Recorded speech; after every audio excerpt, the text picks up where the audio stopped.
This is the Blue Rush Podcast, our New York Giants podcast from the New York Post. I'm the podfather, Jake Brown. It's been a while since you've heard me, and I'm here, of course, with the crew. We'll say happy Rosh Hashanah Lashana Tova to Paul Schwartz. So he is celebrating the holiday. But we have our two-time Super Bowl champion kicker, Lawrence Tynes here, NBL in the building, Brandon London. Wowzers. You know, I said with SMY guys the other day, this wasn't a must-win, but it was kind of a have-to-win scenario for the Giants. You did not want to go down 0-2 and then go play the almighty 49ers. Well, they got that message at halftime, Tynes. I mean, 20-0. They rally, 28 unanswered points, and they win the game 31-28. They beat the Cardinals in one of the more improbable wins you'll ever have. It's the first time since 1949 the Giants have overcome a 21-point deficit. Tynes, what a finish, what a game, what a second half after what was an unwatchable first half. Unwatchable. And when we introduced my man B. London, he is a Super Bowl champion as well. Let's not leave that out of the bio. Sure. That's my teammate right there. Yeah. Anyway, tell of two halves, right? We were all tweeting at halftime, 60-0 and 6 quarters. And tell of two halves, 5 possessions, no points, a turnover in the first half. They scored on all 5 of their possessions in the second half, 4 touchdowns and a field goal. It looked to me, guys, and Brandon, maybe you know better than I do, being an offensive guy. I could have sworn Daves was calling the plays in the second half. And I'm just guessing. I sent it out there in a tweet, but he had the big piece of paper in front of him the whole second half. He didn't have it in the first half. I'm thinking, and I'm sure the media picked up on that, and they will ask questions. We're recording this as the media has probably met with Brian Dable. I'm wondering if that was the case, because they look like a completely different team. And thank goodness, right? We all had dirt on them and a headstone planted, because it was bad. But credit to the Giants for turning that around. I mean, that was a gutsy performance that can actually help galvanize a team on a short week going into San Francisco. Oh, you know all about galvanizing a team. We both know about that week 2 performance against the Washington Redskins. That goal line stop to get a season going. We just saw something of that nature. And when you say maybe Brian Dable was calling the plays, I think we went from a Ben McAdoo diner list type play sheet to I want to go with what works. But we just saw the Giants offense have some sort of rhythm. You saw Darren Waller get the ball. You saw Jalen Hyatt. You saw Paris Campbell. The guys that they brought in, the money that you brought in to make plays, you saw guys start making plays and getting targets. That's the biggest thing. Tynes, I want you to take us inside what happened at halftime. Like, how did this table turn? What did it take? You've been on teams that, have had big deficits at halftime. Is it a speech? Is it a change in play calling? What is it that made them flip the script like that? Man, it had to have been just a check, look in the mirror, guys talking to guys, right? Me looking at Brandon looking at me, guys looking at each other. The coaches can only do so much, right? The plays were out there to be made. I think even in the first half, Daniel Jones was not particularly good in the first half. I don't know if he was still skittish coming off that Cowboys game. New lineman in there, right? I thought, for the most part, Evan Neal played great. Like, if we're going to, kick him sometimes when he doesn't play well, he made a big step forward today. Azudu at left tackle, guys, a lot of credit there. Man, good athlete. McKeithen at right guard. Of course, Bredesen gets hurt, then Glowinski comes in. But Glowinski was in for a lot of those touchdowns late at left guard. And, of course, our draft pick, John Michael Schmitz, anchoring the center position. I mean, we didn't even hear his name. We didn't really hear Evan's name called till late. A little bit of a holding call there on that touchdown by Daniel. But, man, it's just guys looking at each other, saying we're better than this, and taking ownership of, what they put on tape. And credit to them, man. This is a resilient bunch. They had a tough 6 quarters to start this season off, and this will go a long way for them, to put a little pep in their step for this week's practice, and then obviously a tough opponent coming up. Tynes, when you talk about that 6 quarters, 60-something nil, like we're 60-0. Zero. Goose. Nothing. That's tough. It takes a lot to walk into that locker room and to have accountability. I don't think when we talk about, like, when a lot of people, like, go after teams and, like, a lot of people tweet or X about a lot of like sports teams. I think your casual fan doesn't understand that the athletes hold themselves to a higher accountability. There's accountability within those locker rooms. And I don't think that the casual fans thinks that when they tweet. So when you see something like that and they come back again, because remember, last year against the Titans, they were down at the half.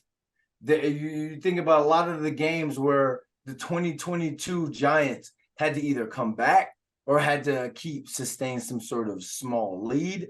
They did it off of playing their brand of football. That's why they had hashtag our way on the t-shirts. So when you think about that, the 2022 Giants, in terms of mindset and not having penalties, not beating yourself, finally met the 2023 Giants in terms of getting the ball to the guys that you gave money to, the Wallers, the Campbells, the Hyatts. It happened, and it happened for a reason. And it had to happen then, going into a San Francisco on a short week on a Thursday. We got to address, though, the elephant in the room here, guys. Saquon Barkley is hurt. And once again, the Giants give him the 1-year deal. They don't agree to a long-term deal. And, I know, Tynes, you've been on the fence about bringing him back. Should they maybe trade him? Should they have brought him back? What do you think of this? I mean, they're running out the clock here to get to that field goal. Graham Gano is playing a little bit banged up, and the Scotsman leads the Giants to a victory. Reliable, but right leading up to it, it's hard to, you celebrate for now, but now you worry. Is it an ankle? Is that high ankle? Is it low ankle? I don't think it was an ACL. We won't play doctor here, but it's an injury that he's going to miss some time. And once again, Saquon, the injury bug has got him, Tynes, and you feel for him because he looked explosive out there. 2 touchdowns today, was good in the receiving game. Yep. That's a big loss for them once again. Yeah, it definitely did not look good. I mean, even the original live view when he got hit, I mean, he got bent backwards pretty good. It looks like his foot got stuck underneath him. Hopefully it's a sprain. Hopefully it's nothing too bad. But again, we don't know.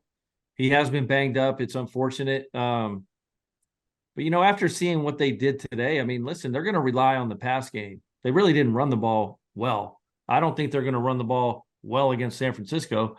We know what kind of defense they have. But again, I think they have enough. They've shown that they have enough. LA kept that game pretty close today until the second half with the Niners. I just think, obviously, figure out what's wrong with Saquon. You've got Breida, you've got Brightwell, you've got Gray. They'll figure it out. But naturally, I think this is a passing offense. Yeah, and the report after the game was Saquon had an X-ray on his right ankle. He limped around the locker room, and it was a bit swollen. Clearly had some pain and discomfort. Obviously, concern and BL probably a spring. He's not playing Thursday, and we'll see how much further he's out. But doesn't this play into the entire offseason narrative? This is why you didn't pay the running back. This is why you gave so much money to the quarterback. And I'm removing myself, not trying to be fandom, like anything like that. It's DJ time. It's DJT.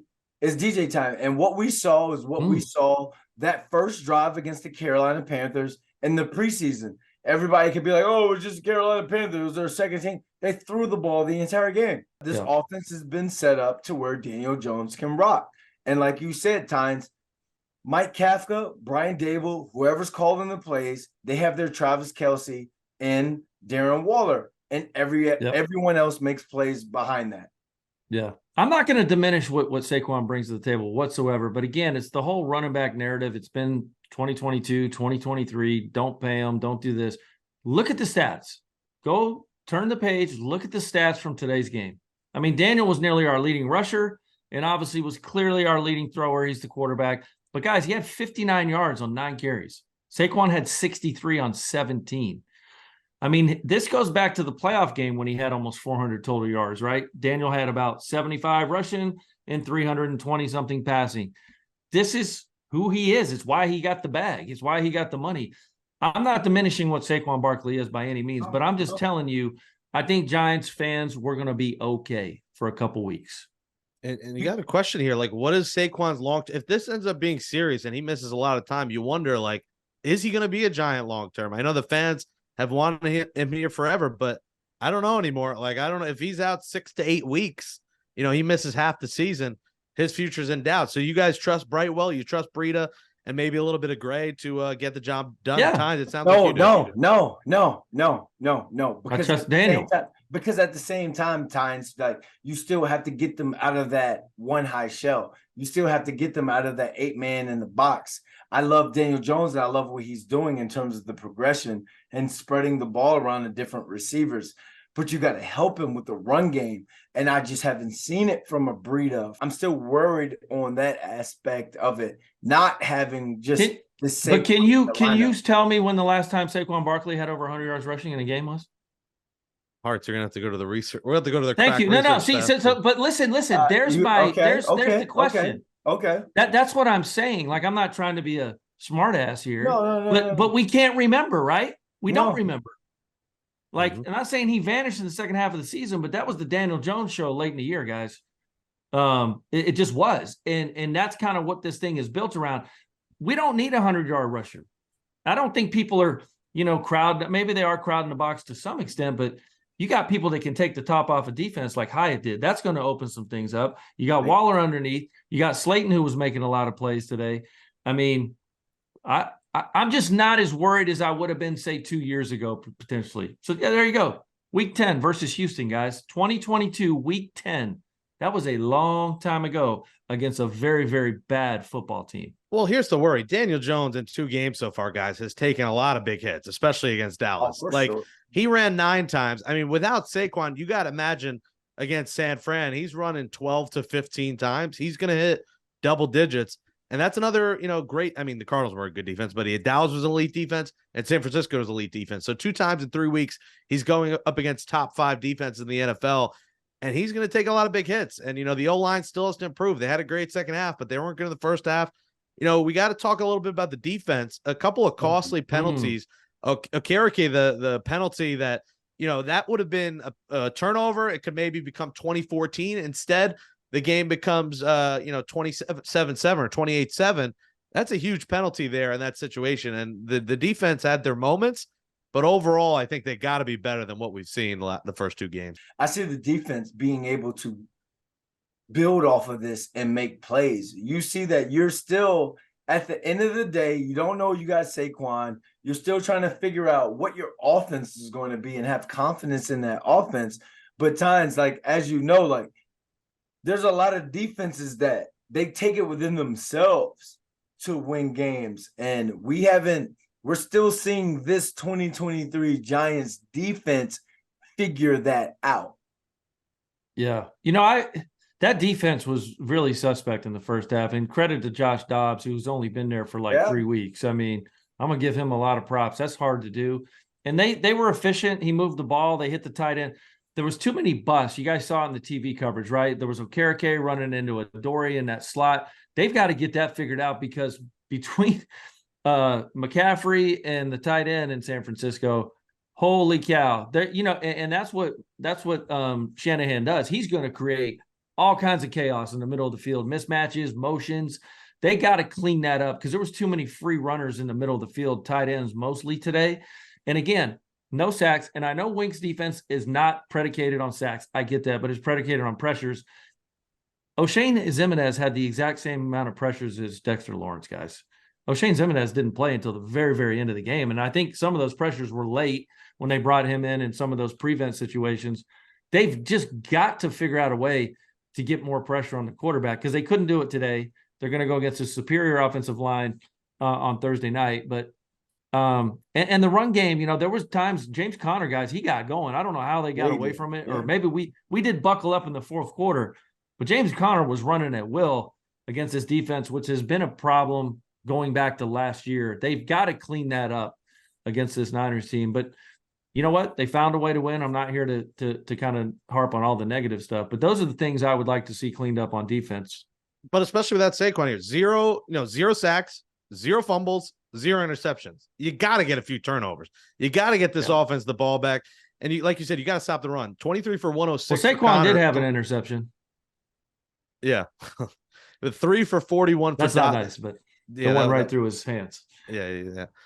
29 for 151 for Arizona on the ground. That cannot happen. And you can't make good for Josh Dobbs, but you can't make Josh Dobbs look like a Pro Bowler out there. I mean, come on. And if Josh Dobbs looks that good with the run game like that, just think of what Brock Purdy is going to look like. If you can't stop the run Did you see some of those plays I'm talking about where Adoree was bumping in? Like they kept letting them have a free runner. It was like they were banging into each other. They didn't know who to take. It happened 2 or 3 times on the film where they completely lost the guy and the guy ran free. It was usually Ertz. In a Kyle Shanahan type offense with the motions and the flips and the close splits, they're going to put you in position to where if that communication is not there, then there's going to be a free runner. There's going to pick and all that. So Deebo Samuel, Ayuk have to get that. Ayuk has to get that cleaned up. The other interesting thing here with the defense, and LPG had a video of it, was Kayvon Thibodeau was by himself on the other side of the sideline. All the defense, everyone was together, and he was sitting by himself looking down, nowhere in sight near the rest of the team. That's a bit concerning here because this is a guy who, when he's on his game, he's louder than everyone else. But when you have 0 sacks and they're not doing much, he's a little bit quiet over there. So that's just something to watch for. It was interesting to see that little clip. I mean, there's context to that. I'm sure there's other things surrounding it, but him sitting by himself without being around the rest of the defense, Tynes, that worries me a little bit. Listen, I won't look too much into that. That's just internet hyperbole. I mean, he could have been tired. I don't know how many snaps Kayvon played today, but I know he plays with his hair on fire, and he's always, given 110% effort. So there was a lot of pass rushing late in that game. Maybe Kayvon was tired. So I'm not going to look too much into that. I mean, he holds himself to a high standard. I know. I mean, I think Kayvon's going to be fine, guys. I know people are kind of panicking because he doesn't have sacks, but people need to understand Wink's defense is not predicated on sacks. Go back and look historically on those Ravens defenses. It's a pressure outfit. They want you to make mistakes and throw kind of like the Pinnock play that got called back when Okereke tackled the tight end in the middle of the field. That's what Wink wants. He wants the turnovers because of the pressure. But did we see enough pressure? No, certainly not. Absolutely not. But again, they were running it so well. Again, I think it's they got to clean up that part because that's been an issue since last year. They've got to fix this run defense, and it's in the middle of the field. They gashed them early on the outside some, but it's a little bit of everywhere. They really need to fix that because Kyle Shanahan will come out Thursday night. He may run it 60 times. He will do that. Easy. And people get mad because they say, it's like when he'll do it. 49ers offense, it's all stretch. It's all stretch. And for those who don't know, it's zone read, stretch. Yeah. You're trying to capture that outside, and you got CMC. Absolutely, you're trying to capture that outside. But I think I'm going to play into this is a little concerning when it comes to Kayvon being over there off on his own. I guess I'll bite the cheese when it comes to that. Could he have just been getting water or just doing his own thing? Yeah, but I want to see him take that next step. He is so dynamic. I don't want to create a narrative here. It's just a clip. So we're not saying Kayvon doesn't get along, but it was an interesting clip that I figured I would bring up in that situation. I said 28. It was 24 unanswered points to complete the franchise's largest comeback in the Super Bowl era. The Giants' win probability was as low as 4.7% with 38 seconds left in the third quarter. And like I said, first time since 1940. Yeah, I wonder how many people bet that. Listen, I bet somebody bet it. I said every team today to kick a field goal. Graham Cano capped it off to win $905. So thanks to Graham Cano. $905 for Jake. For paying half of my rent here in New York City. Sizzler is on me tonight. Sizzler, baby. Right. Western Sizzler. Is this our new take over your travel? Yeah, whatever. Yeah, whatever. Paul's missing out on the dance. Paul, Mr. Butta. What did he say instead of Gunna? He said Gumma. Gumma. But so then he said, initially he tried to backtrack a little bit because he said butter, and then he said, wasn't it butter or something like that? And then I said, no, you Paul, said butter. You said butter. He said gumma and butter. That's he hit Paul's us with the hard A. Paul's a beauty. Where is he? The movie Nutty Professor. Hey, Paul was doing this at halftime with his paper. Rip. He had a story written. Everyone had the Giants buried, which that is a writer's disaster and a fan's disaster. Happiness. They love it. Let's close it with the state of the team right now. They end up losing this game. They're 0-2 going to San Fran on Thursday. I think Giants fans are jumping off a cliff. But now 1-1, you maybe suffer with a loss Thursday. You never know. Saquon injury. Tynes, let's start with you. What is the state of this 1-1 team with an injured running back? Where are they right now? Confident. Wins give confidence. Plays give confidence. You play like that in the second half of a ball game, it gives you confidence. I don't care who you're playing next week, Thursday night, short week. Confidence is everything in this sport. So they will be confident. Is that going to be good enough to win the game? Who knows? Obviously, the Saquon Barkley injury hurts. He's a good player. But next man up mentality. The NFL is really about depth, right? How do you guys sustain these periods where starters are out? That's the NFL in a nutshell. Do you have enough depth? I think the Giants are much better off this year depth-wise. We saw it today with McKeithen and Azudu getting in there and playing well. So I'm confident. I mean, they should be confident. They just won a game in the National Football League after being down 21-0 or 20-0, excuse me. If you're a receiver and you're in that receiver room, what were we doing? What, like trap. And it's not like you're happy that Saquon's hurt. You're just happy to the fact that where it was like, we've been talking about this for 2 weeks. We can make plays, throw the rock. Yep. Daniel Jones got paid. We're the I'm Jalen Hyatt.